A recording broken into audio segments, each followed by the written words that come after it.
noires nées en Occident sélectionnent leur mari comme ça, parce qu'elles ont grandi dans un certain contexte maternel et social. Analyse générationnelle.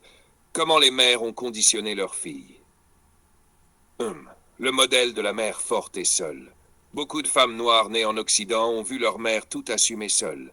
Le loyer, les factures, les enfants, le racisme du quotidien. Résultat, elles ont intégré qu'un homme peut disparaître, donc choisissant un qui ne disparaît pas. Leur mère leur répétait « Ne fais pas confiance aux beaux parleurs, choisis un homme stable, sinon tu finiras comme moi ». Ça crée des filles ultra vigilantes qui scrutent ton sérieux dès le premier rendez-vous. 2. Le traumatisme du père absent ou instable. Elles ont vu des pères absents ou présents physiquement mais pas financièrement ni émotionnellement. Ce vide paternel est un marqueur générationnel. La fille grandit en se jurant de ne jamais répéter ça. Donc, quand un homme se présente, elle ne demande pas d'abord « Est-ce que je l'aime ?» mais « Est-ce qu'il peut tenir ?»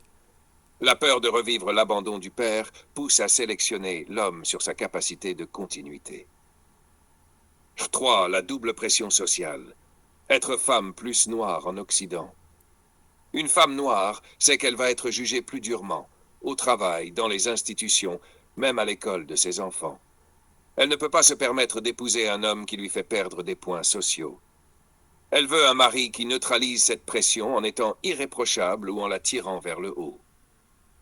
D'où l'importance du statut, du style et de la présentation publique de l'homme.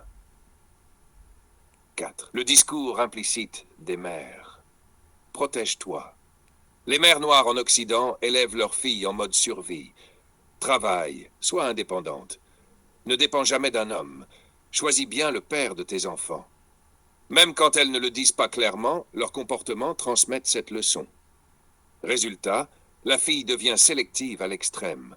Elle peut aimer un homme, mais si son profil ne passe pas le filtre de sa mère, réel ou intériorisé, elle l'élimine.